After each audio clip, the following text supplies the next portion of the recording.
I guess you could say I'm a little bit of a kind of a human mashup of an artist who does public work, an organizer, and a technologist. One of the things I'm working on with some really great people, which is of course one of the things New York is so great for, is GIG, the Gotham Innovation Greenhouse. What that is a think studio. One of the things we're working on right now is a thing we're calling the Open Line Studio. We're pulling together 5 sort of design groups in 5 different cities. What we're going to do is have each one of those groups think all the way out of the box, so to speak, first in a kind of a science fiction speculative way, and then go deeper into the local variations of specifically their sort of waterfront conditions, which is in a way the starting point for so many human settlements is that interface.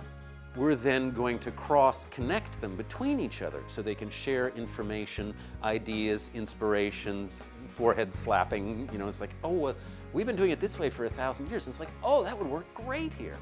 What we'll be able to do then is to see these very richly different sort of solution spaces to these very locally and culturally specific conditions, then making the most of the sort of tools and capabilities that these really hyper-distributable communications and design environments have made real.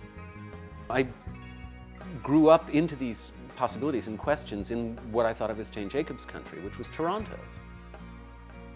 And then came to New York and found myself at home in Jane Jacobs' country. Jane is, you know, known for having done very specific things really, really well. The business of bringing together coalitions, ad hoc coalitions, eclectic coalitions, of organizing, of moving all that forward within a context where nobody had any idea that that was even possible, right? There are ways for us to do that really, really well together, you know, and she was a virtuoso of that. Her work, her writing, and what she was able to do helped me understand something that's been really, really important to me, which is that communities, in the deep sense of what that word can mean, are and must be great artists and designers together.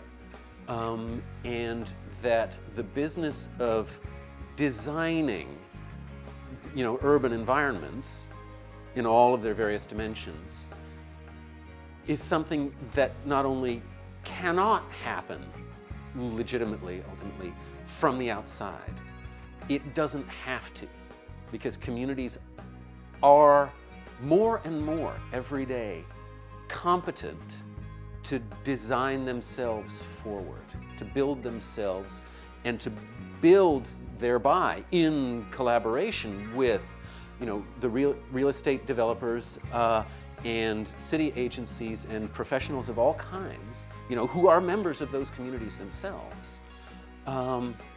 The technical conditions, but the qualitative, the symbolic, rich worlds of, you know, and this we call future making.